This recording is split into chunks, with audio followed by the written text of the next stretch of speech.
Hello दोस्तों, मैं हूं अमरदीप सिंह। आप सभी का स्वागत करता हूं अपने यूट्यूब चैनल सीजीपीएससी नॉलेज में। दोस्तों, जो हमारा ग्रामीण विकास वाला पार्ट चल रहा है उसमें आज हम कवर करने वाले हैं राष्ट्रीय ग्रामीण आजीविका मिशन का। ये हमारा तीसरा पार्ट होगा।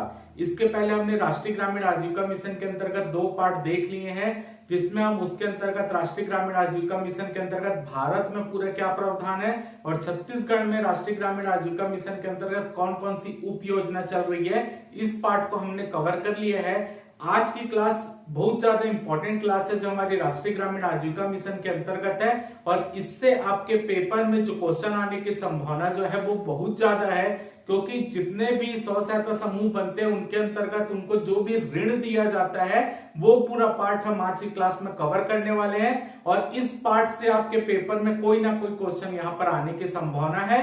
और पिछला हमने जो पेपर हुआ था 2017 एडीओ में, उससे भी इस पार्ट से क्वेश्चन आया हुआ है। तो ये पार्ट आपके लिए बहुत ज्यादा इंपॉर्टेंट होने वाला है, और ये पूरा पार्ट जो मैं आपको डीप में समझाऊंगा ये आपको नॉर्मल कहीं पर भी नहीं मिलने वाला, तो इसको अच्छे से नोट कीजिएगा। और अगर आपको वीडियो अच्छा लगे तो वीडियो को जरूर लाइक कीजिए और अपने दोस्तों में शेयर कीजिए, और ज्यादा से ज्यादा चैनल को सब्सक्राइब करने की कोशिश कीजिए। तो चलिए चालू करते हैं आज का पार्ट। और राष्ट्रीय ग्रामीण आजीविका मिशन बिहान के अंतर्गत हम देखते हैं वित्त पोषण, यानी राष्ट्रीय ग्रामीण आजीविका मिशन के अंतर्गत जो भी पैसे उपलब्ध कराए जाते हैं उसका यानी वही वित्त पोषण कहलाता है। तो उसमें केंद्र और राज्य की हिस्सेदारी कितनी है? तो केंद्र की हिस्सेदारी होती है 60% और राज्य की हिस्सेदारी होती है 40%। ये पहले 75-25 का रेशियो था, लेकिन वर्तमान में ये 60 और 40 का रेशियो है, यानी 60% केंद्र सरकार उपलब्ध कराती है, 40% राज्य सरकार उपलब्ध कराती है। पिछले बार का ये क्वेश्चन भी है, तो याद रखिएगा कि राष्ट्रीय ग्रामीण आजीविका मिशन के अंतर्गत जो वित्त पोषण है 60% केंद्र सरकार का हिस्सा रहता है, 40% राज्य सरकार का हिस्सा रहता है। अगला पॉइंट देखते हैं हम, सामुदायिक निवेश सहायता कोष।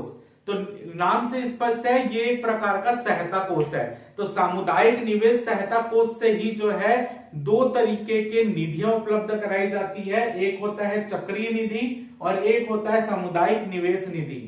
तो चक्रीय निधि को ही प्रथम आजीविका अनुदान अंश या परिक्रामी निधि भी कहा जाता है। तो याद रखिएगा, सामुदायिक निवेश सहायता कोष के अंतर्गत 2 तरीके की निधियां उपलब्ध कराई जाती है। एक होता है चक्रीय निधि, जिसको कि प्रथम आजीविका अनुदान अंश या परिक्रामी निधि भी कहा जाता है, और दूसरा होता है सामुदायिक निवेश निधि। क्लियर है? तो ये सामुदायिक निवेश सहायता कोष बनाने का उद्देश्य क्या है? पहला है आय में वृद्धि करना। किसकी आय में वृद्धि करना? जो स्व सहायता समूह है और उनके जो सदस्य, उनकी आय में वृद्धि करने के लिए इस कोष का निर्माण किया गया है। दूसरा है रोजगार में वृद्धि करना।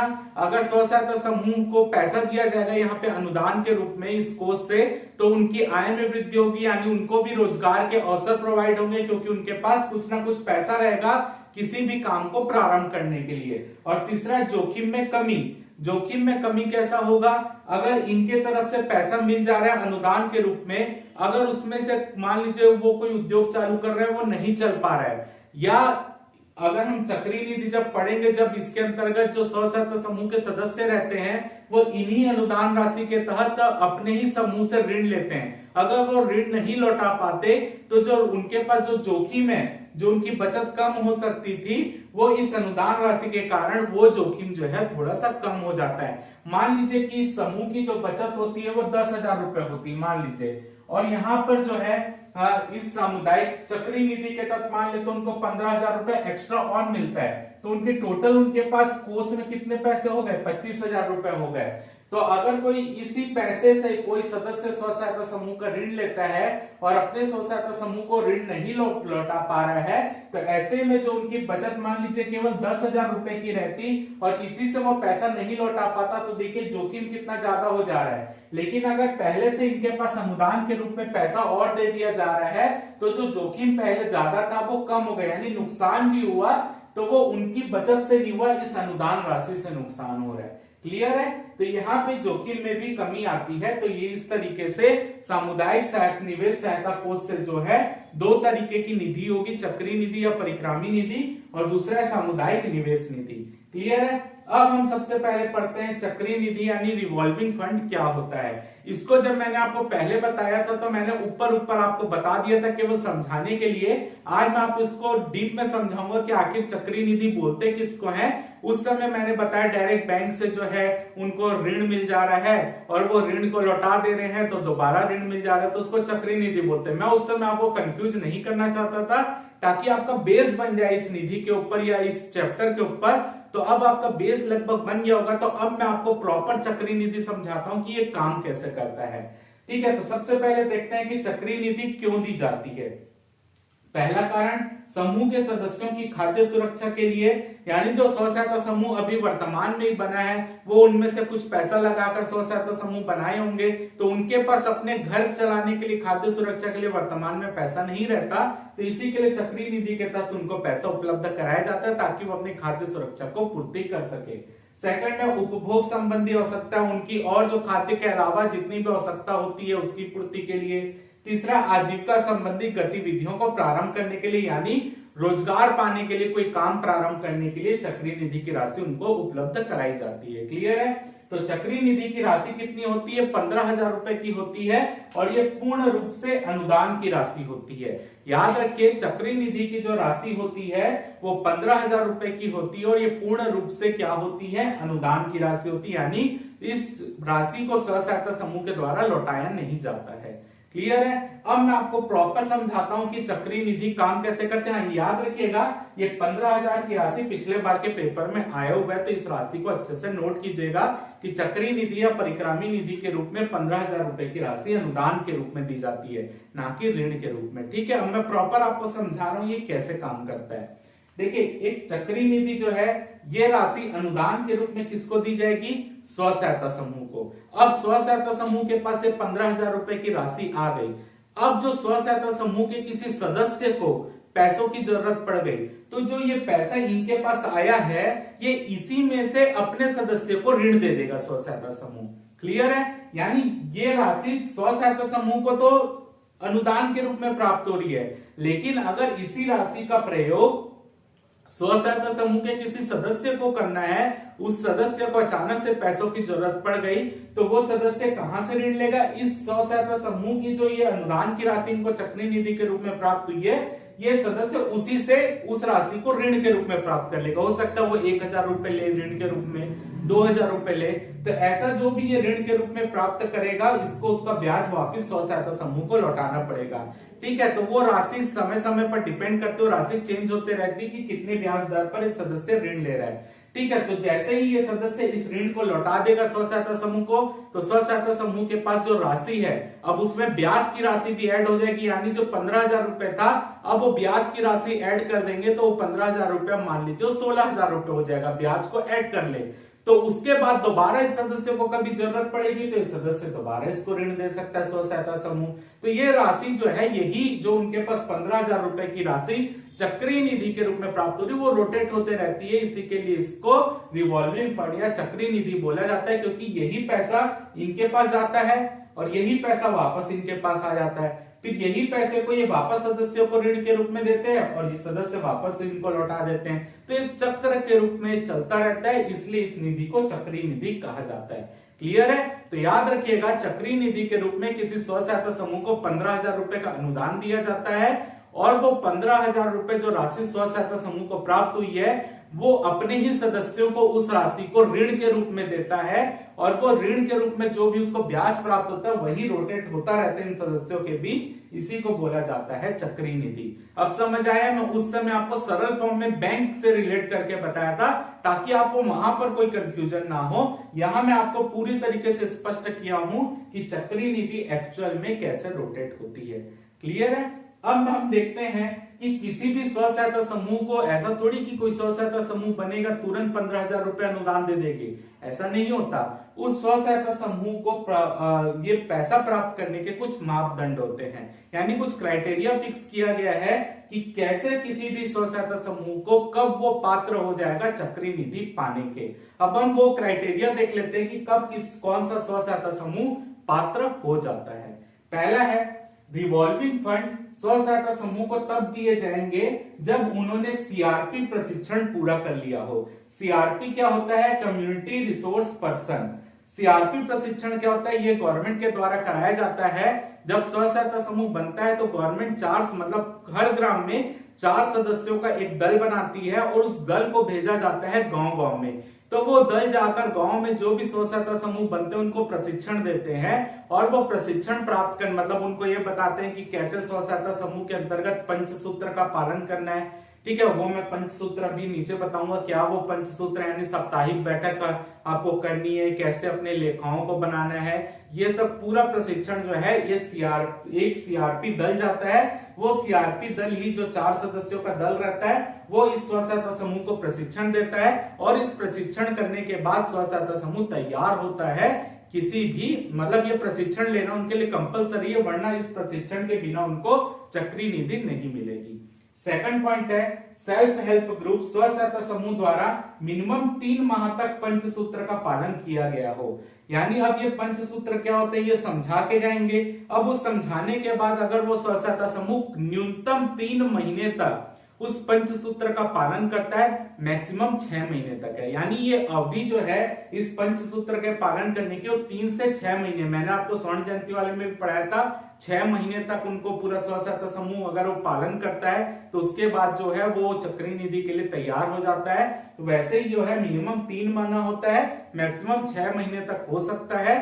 तो इस आपको 3 महीने से स्टार्ट करना। अगर पेपर में पूछता है कि कोई भी स्व सहायता समूह चक्री निधि के लिए कब तैयार हो जाता है, तो 3 महीने के मतलब 3 महीने तक अगर वो पंचसूत्र का पालन कर लेता है तो वो चक्री निधि के लिए तैयार हो जाता है। वो 3 महीने की अवधि 4 महीने, 5 महीने, 6 महीने भी हो सकती है। लेकिन जो चक्री निधि की राशि है वो स्व सहायता समूह को 16 से 18 सप्ताह के बाद मिलती है। यानी इस प्रशिक्षण प्राप्त करने के 16 से 18 सप्ताह के में मिलती है। नॉर्मल रूप में इस चक्री निधि इसको मिलती है। यानी 16 से 18 सप्ताह शुरू के जो 13 सप्ताह रहते हैं उसमें जो है स्व सहायता समूह पंचसूत्र का पालन करता है। उस पंचसूत्र के पालन करने के बाद अगले 2 सप्ताह में जो होता है इस स्व सहायता समूह का श्रेणीकरण किया जाता है। यानी इसको डिजिटलाइजेशन रूप से राष्ट्रीय ग्रामीण आजीविका मिशन की वेबसाइट से जोड़ा जाता है और उसके बाद जो 16 से 18वां सप्ताह रहता है उसमें उनको चक्री निधि मिलती है। तो याद रखिएगा पेपर में पूछा जाएगा अगर कि राष्ट्रीय ग्रामीण आजीविका मिशन के अंतर्गत चक्री निधि कौन से सप्ताह में मिलती है, तो 16 से 18वें सप्ताह के मध्य में मिलती है। याद रखिएगा, क्लियर है। मिनिमम 3 माह अगर सप्ताह में पूछेगा तो आपका आंसर ये देना है। क्लियर है कि कब वो मिलती है। पात्र कब हो जाते हैं? 3 महीने में, यानी 12वें सप्ताह या 13वें सप्ताह में वो पात्र हो जाते हैं। लेकिन राशि कब मिलेगी? 16 से 18वें सप्ताह में। तो यहां पर अब देखते हैं कि पंचसूत्र का पालन करना है 3 महीने तक। तो पंचसूत्र क्या है स्व सहायता समूह का? पहला नियमित साप्ताहिक बैठक, हर सप्ताह में बैठक होनी चाहिए। नियमित साप्ताहिक बचत, हर सप्ताह में उनकी कुछ ना कुछ जो राशि आ रही है उसमें बचत करना है उनको। नियमित आपसी लेन देन, आपस में पैसों का लेन देन करना है। नियमित ऋण वापसी, जो पैसे ऋण के रूप में लोग लिए उसकी वापसी करना है। नियमित पुस्तक संधारण यानी लेखाओं को बनाकर रखना है, यानी पूरे तरीके से लेखाओं को तैयार करना है। तो ये पंचसूत्र है किसी भी स्व सहायता समूह के अंतर्गत। नियमित साप्ताहिक बैठक, नियमित साप्ताहिक बचत, नियमित आपसी लेन देन, जो पैसों का आपस में व्यापार करेंगे वो लेन देन, नियमित ऋण वापसी, जो इनके सदस्य पैसा लेंगे उसकी ऋण वापसी हो रही है कि नहीं, नियमित पुस्तक संधारण यानी अपने लेखाओं को बनाकर रखेंगे। तो अगर कोई स्व सहायता समूह ये पंचसूत्र का पालन करना आवश्यक है, वरना वो चक्री निधि का पात्र नहीं होगा। अगला पॉइंट, समूह की बैठक में सदस्यों की उपस्थिति 90% होनी चाहिए। जैसे हम बोल रहे हैं कि साप्ताहिक बैठक होनी है, तो साप्ताहिक बैठक में जितने भी स्व सहायता समूह के सदस्य हैं उसमें से 90% हमेशा उपस्थित रहने चाहिए। अगला है कुल ऋण की मांग के अनुसार ऋण वापसी 90%, यानी जितना स्व सहायता समूह से ऋण लिया गया है उनके सदस्यों के द्वारा उसमें से उसके सदस्य में से 90% राशि वापस आ गई हो। ये भी इंपॉर्टेंट है इस चक्री निधि के लिए पात्र होने के लिए। ठीक है, कुल ऋण की मांग के अनुसार ऋण वापसी 90% होनी चाहिए, यानी जितने भी सदस्यों ने ऋण लिया है इस चक्री निधि को मिलने के पहले उसमें से 90% राशि वापस आ गई हो उनके पास, तभी वो चक्री निधि के पात्र होंगे। अगला है समूह द्वारा किसी बैंक शाखा में बचत खाता खुला हो, यानी कि पहले स्व सहायता समूह को किसी भी बैंक में जो अपने नजदीकी बैंक है वहां जाकर उनको सेविंग अकाउंट खोलना पड़ेगा, तभी उनको चक्रीय निधि की राशि मिलेगी। तो इतने मापदंड में खरे उतरने के बाद ही कोई समूह तैयार होता है चक्रीय निधि के लिए। क्लियर है? अगला हम पॉइंट यहां पर देखेंगे कि चक्रीय निधि के कौन पात्र नहीं है, और ये जितने भी पॉइंट देखेंगे आपके पेपर की दृष्टि से बहुत ज्यादा इंपॉर्टेंट है कि मतलब चक्रीय निधि के लिए कब स्व सहायता समूह, कौन कौन से मापदंड है जिसके तहत कोई समूह चक्रीय निधि के लिए पात्र नहीं होता। तो ये भी इंपॉर्टेंट आपसे पेपर में पूछा जा सकता है कि चक्रीय निधि के लिए कौन सा स्व सहायता समूह पात्र नहीं है। पहला, ऐसा स्व सहायता समूह जिसमें महिला एवं पुरुष सदस्य शामिल हो, यानी कोई भी ऐसा स्व सहायता समूह जो महिला और पुरुषों दोनों ने मिलाकर बनाया हो, यानी उस स्व सहायता समूह में महिला भी हो पुरुष भी हो, तो ऐसे कोई भी स्व सहायता समूह जिसमें महिला और पुरुष दोनों शामिल है, ऐसे स्व सहायता समूह चक्रीय निधि के पात्र नहीं है। बहुत ज्यादा ये इंपॉर्टेंट पॉइंट है, आपसे पेपर में सिंगल लाइन में भी पूछ सकता है, निम्न में से कौन सा समूह चक्रीय निधि के लिए पात्र नहीं है। ऑप्शन रहेगा केवल महिलाओं वाला समूह, केवल पुरुषों वाला समूह, महिलाओं और पुरुषों वाला समूह, ऐसा। तो जहां पे एक पुरुष और महिला दोनों शामिल है, ऐसे समूह चक्रीय निधि के पात्र नहीं होंगे, आपको याद रखना है। लेकिन अगर कोई दिव्यांग समूह है, दिव्यांग समूह जो कि मतलब विकलांग व्यक्ति है, दिव्यांग व्यक्ति, उनके द्वारा बनाया गया समूह है, और उस समूह में सभी जो महिलाएं पुरुष दिव्यांग है, तो वो समूह को है चक्रीय निधि मिल जाएगी। लेकिन अगर वो दिव्यांग समूह नहीं है, उसको छोड़कर अगर मिक्स वाला समूह बना है, तो वो चक्रीय निधि के पात्र नहीं होंगे। सेकंड, अगर कोई स्व सहायता समूह के ऐसे सदस्य जो एक से अधिक स्व सहायता समूह से जुड़े हो, जब मैं आपको पहले भी पढ़ाया था तो मैं आपको पहले भी बताया था कि अगर कोई स्व सहायता समूह का कोई व्यक्ति केवल एक स्व सहायता समूह का सदस्य बन सकता है, एक से ज्यादा नहीं। लेकिन अगर कोई व्यक्ति एक से ज्यादा स्व सहायता समूह का सदस्य बन गया है, तो वो जिन भी दो अलग अलग स्व सहायता समूह में होगा, वो स्व सहायता समूह चक्रीय निधि का पात्र नहीं होगा। क्लियर है? यानी ऐसे स्व सहायता समूह जिसमें कोई सदस्य दो स्व सहायता समूह से जुड़ गया है या एक से ज्यादा स्व सहायता समूह से जुड़ा है, तो वो स्व सहायता समूह चक्रीय निधि के पात्र नहीं होगा। तीसरा, ऐसा स्व सहायता समूह जिनको स्वर्ण जयंती ग्राम स्वरोजगार योजना के अंतर्गत पहले ही चक्रीय निधि दिया जा चुका है, यानी जब स्व सहायता समूह पहले बन गया और उनको स्वर्ण जयंती ग्राम स्वरोजगार योजना के अंतर्गत पहले ही चक्रीय निधि मिल चुकी है, तो वो उसको राष्ट्रीय ग्रामीण आजीविका मिशन के अंतर्गत उसको ये पैसा चक्रीय निधि नहीं मिलेगा। चौथा, ऐसा स्व सहायता समूह जिन्हें पूर्व में ही महिला कोष से चक्रीय निधि मिला हुआ है, यानी मान लीजिए कोई स्व सहायता समूह महिलाओं के द्वारा बनाया गया है और उसको जो है महिला कोष से या महिला बाल कल्याण मंत्रालय का जो महिला कोष है उससे पहले ही चक्रीय निधि मिला हुआ है, तो उसको इस योजना के अंतर्गत राष्ट्रीय ग्रामीण आजीविका मिशन के अंतर्गत चक्रीय निधि नहीं मिलेगा। और आखिरी है, ऐसा स्व सहायता समूह जिन्हें स्वर्ण जयंती ग्राम स्वरोजगार योजना के अंतर्गत पूंजीगत अनुदान मिला है, यानी अनुदान की राशि प्राप्त हुई है इस योजना के अंतर्गत, तो ऐसे स्व सहायता समूह को भी यहाँ पर चक्रीय निधि नहीं मिलेगा। तो ये 5 ऐसे मापदंड है, अगर स्व सहायता समूह में इन 5 में से कोई भी एक कारण होता है तो उसको चक्रीय निधि नहीं मिलेगा, जिसमें पहला कारण और ये दूसरा कारण बहुत ज्यादा इंपॉर्टेंट है, याद रखिएगा। तो ये भी आपसे पेपर में पूछा जा सकता है। अब हम पढ़ते हैं, ये हो गया हमारा चक्रीय निधि पूरा। अब हम पढ़ते हैं सामुदायिक निवेश निधि, जिसको कम्युनिटी इन्वेस्टमेंट फंड कहा जाता है। सामुदायिक निवेश निधि जिसको कि कम्युनिटी इन्वेस्टमेंट फंड के नाम से जाना जाता है। तो ये क्या होता है? ये स्व सहायता समूह की जीविकोपार्जन संबंधित गतिविधियों को बढ़ावा देने हेतु प्रारंभिक पूंजी के रूप में यह राशि उपलब्ध कराई जाती है। यानी अगर कोई भी स्व सहायता समूह है वो अपना कार्य अच्छे से प्रारंभ कर सके, जीविकोपार्जन यानी अपने जीवन यापन करने की गतिविधियों को प्रारंभ करने के लिए उनको सामुदायिक निवेश निधि ऋण के रूप में उपलब्ध कराई जाती है। दोनों में अंतर क्या है? यहाँ पर भी जीविकोपार्जन चालू करने के लिए दिया जा रहा है, लेकिन यहाँ चक्रीय निधि के रूप में जो राशि मिल रही है वो अनुदान के रूप में स्व सहायता समूह को मिल रही है। लेकिन यहाँ पर जो है सामुदायिक निवेश निधि के अंतर्गत जो राशि प्रोवाइड हो रही है वो ऋण के रूप में राशि प्रोवाइड हो रही है, यहाँ पर अनुदान के रूप में हो रही है, यहाँ पर ऋण के रूप में हो रही है। वो राशि 15,000 रुपए है, यहाँ पर राशि 60 से 75,000 रुपए है, लेकिन वो अनुदान के रूप में, यहाँ पर ऋण के रूप में है। क्लियर है? तो सूक्ष्म ऋण योजना के अंतर्गत सामुदायिक निवेश निधि के रूप में किसी स्व सहायता समूह को या किसी स्व सहायता समूह के सदस्य को भी ऋण मिल सकता है, ग्राम संगठन को भी ऋण मिल सकता है। ये कितना मिलता है? 60 से 75,000 रुपए ऋण के रूप में मिलता है। कितना? 60 से 75,000 रुपए ऋण के रूप में मिलता है। तो यहाँ पर मैं आपको पहले समझा देता हूं ग्राम संगठन क्या होता है, तब हम इस बात को आगे चर्चा करेंगे सामुदायिक निवेश निधि को।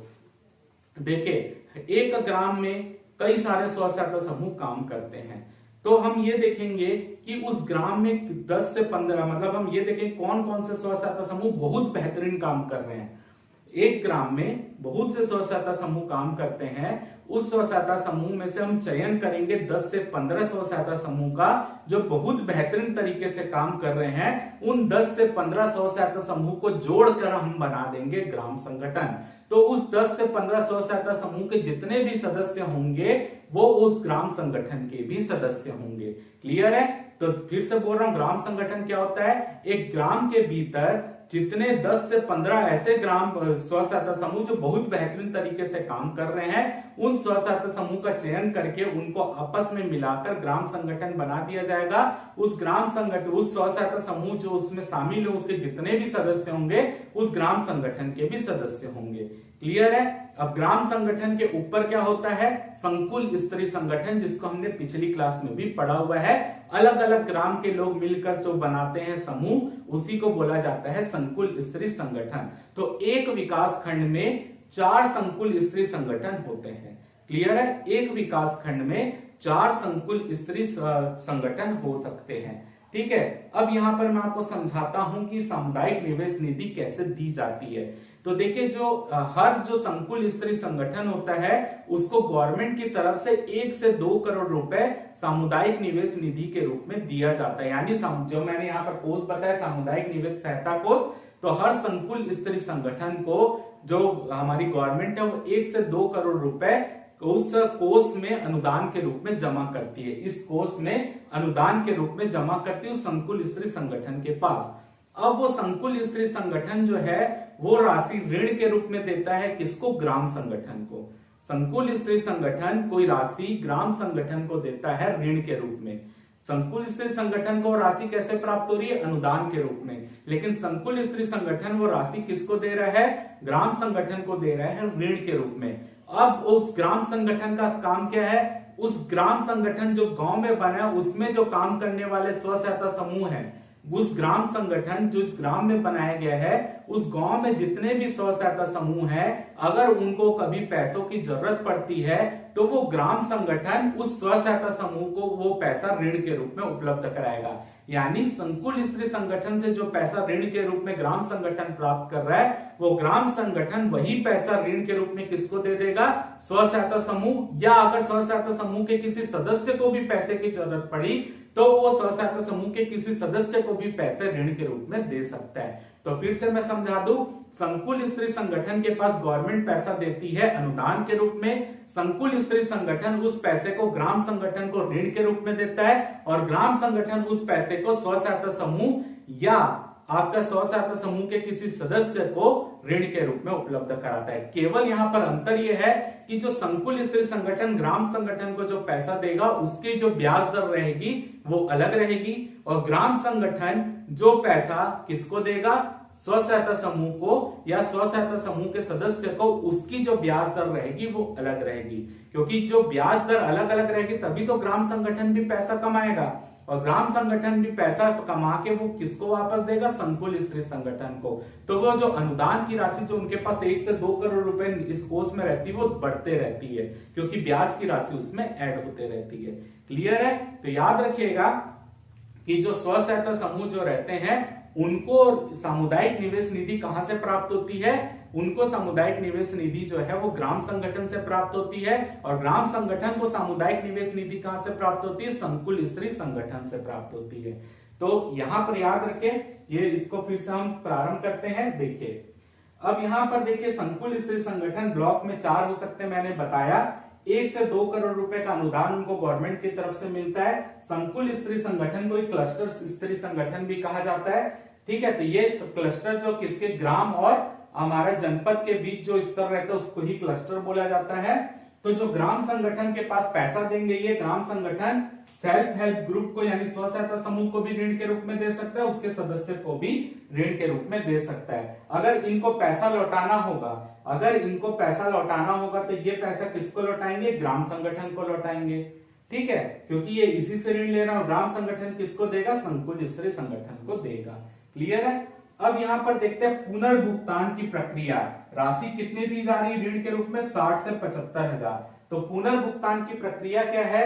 ये सदस्य जो है, अगर कोई सदस्य ने, अगर कोई स्व सहायता समूह का सदस्य जो है वो ऋण लिया है, सामुदायिक निवेश निधि के रूप में ऋण लिया है, तो उसको अपने ऋण को 24 मासिक किस्त में 12 से 18% वार्षिक ब्याज की दर से उसको ग्राम संगठन को लौटाना रहेगा।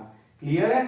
सदस्य को ऋण 24 मासिक किस्त में, यानी 2 साल, 12 महीने का 1 साल, तो 2 साल में उसको 12 से 18% वार्षिक ब्याज दर, यानी हर महीने को उसको 12 से 18% ब्याज की दर से उस पैसे को लौटाना पड़ेगा 24 माह की किस्तों में।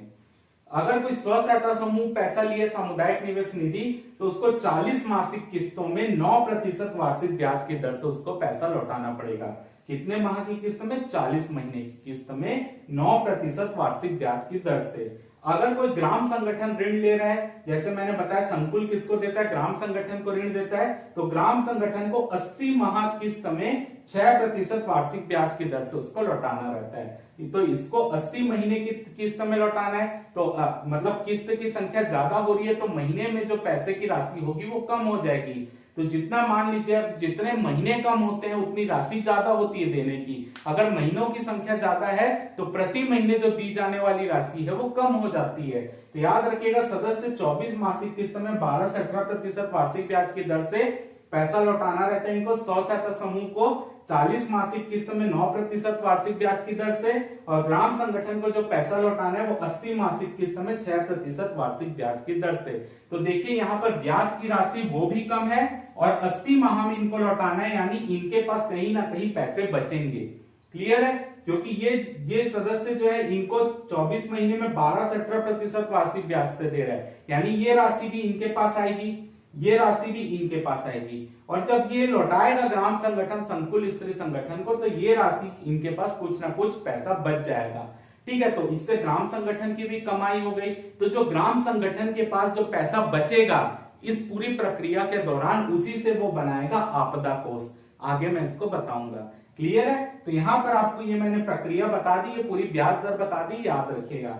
अब देखिए, जहां संकुल स्तरीय संगठन नहीं है, यानी कई विकासखंड ऐसे भी हो सकते हैं जहां पर ये वाला स्तर है ही नहीं, संकुल स्तरीय संगठन, तो ऐसी स्थिति में ग्राम संगठन को पैसा उपलब्ध कौन कराएगा? क्योंकि ग्राम संगठन ही तो आगे इनको पैसा दे रहा है, तो इसके पास पैसा यहां से आ रहा है। अगर यही नहीं है वहां पर, तो पैसा कहां से आएगा?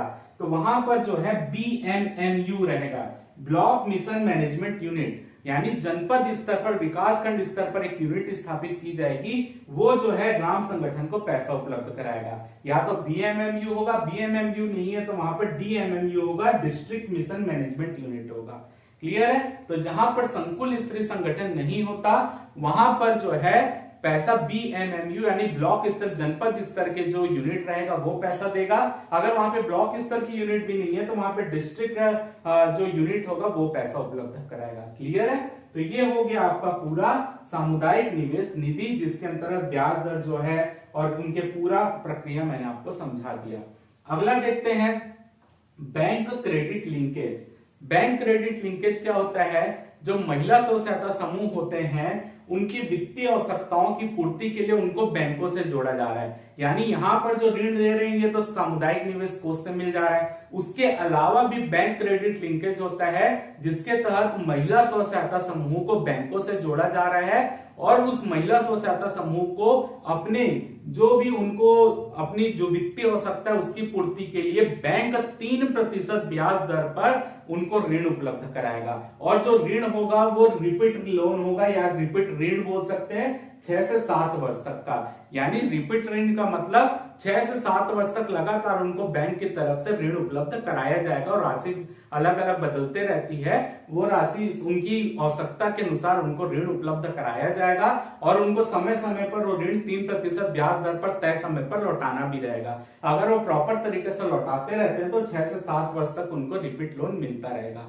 तो बैंक क्रेडिट लिंकेज के अंतर्गत याद रखिएगा, आपसे पूछा जाता है क्वेश्चन कि बैंक क्रेडिट लिंकेज के तहत राष्ट्रीय ग्रामीण आजीविका मिशन के तहत अगर पूछा जाता है कि बैंकों से महिला स्व सहायता समूह को मिलने वाला ऋण कितने प्रतिशत ब्याज दर पर दिया जाता है, तो 3% ब्याज दर पर दिया जाता है छत्तीसगढ़ में, याद रखिएगा। क्लियर है? तो क्वेश्चन फिर से मैं रिपीट कर रहा हूं, राष्ट्रीय ग्रामीण आजीविका मिशन के अंतर्गत महिला स्व सहायता समूहों को बैंक से कितने प्रतिशत ब्याज दर पर लोन मिलता है या रिपीट लोन मिलता है, वो है 3% ब्याज दर पर। क्लियर? अगला देखते हैं वल्नरेबिलिटी रिडक्शन फंड, RPVRF, जिसको आपदा कोष भी बोला जाता है। यहाँ पर ग्राम संगठन के पास जो पैसा बच जा रहा है उससे वो आपदा कोष का गठन करता है ग्राम संगठन। तो कभी भी क्या हो सकता है, किसी भी ग्राम में जो आपदा आ सकती है, सूखा पड़ सकता है, या स्व सहायता समूह में शामिल किसी सदस्य के घर में अचानक वित्तीय आवश्यकता पड़ सकती है, उनके यहाँ किसी की मृत्यु हो सकती है, किसी का विवाह हो सकता है। तो आकस्मिक जो भी खर्च होते हैं किसी भी गांव में, किसी भी जो व्यक्ति जो स्व सहायता समूह में शामिल है, उनको आकस्मिक रूप से जब भी पैसे की जरूरत होती है, चाहे वो खाद्य सुरक्षा हो, पोषण के लिए हो, कोई बीमार हो जाता है उसके लिए हो, या आपदा आती है विवाह के लिए, मृत्यु के लिए, जिसके लिए भी पैसे की आवश्यकता होती है, इस आपदा कोष से ये ग्राम संगठन पैसा उपलब्ध करा देता है। किसको? उस स्व सहायता समूह को या उस स्व सहायता समूह में शामिल किसी सदस्य को।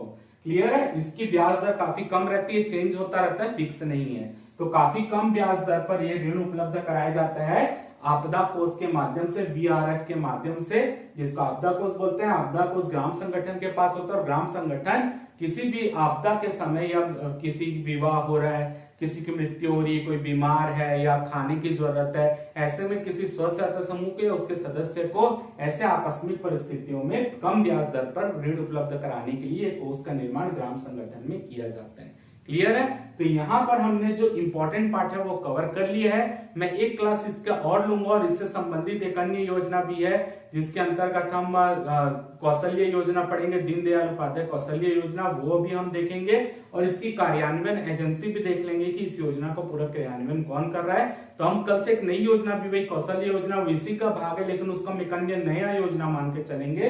तो आपका राष्ट्रीय ग्रामीण आजीविका मिशन 95% पूरा कवर हो चुका है।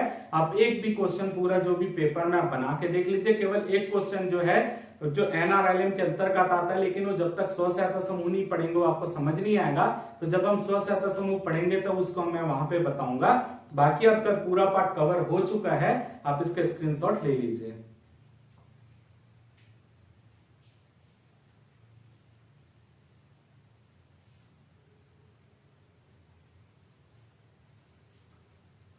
तो उम्मीद करता हूं आपको आज की क्लास अच्छी लगी होगी, आपको कुछ नई जानकारी मिली होगी। अगर आपको आज की क्लास पसंद है तो वीडियो को जरूर लाइक कीजिए, चैनल को सब्सक्राइब कीजिए, ज्यादा से ज्यादा शेयर कीजिए। फिलहाल के इस वीडियो में सिर्फ इतना ही।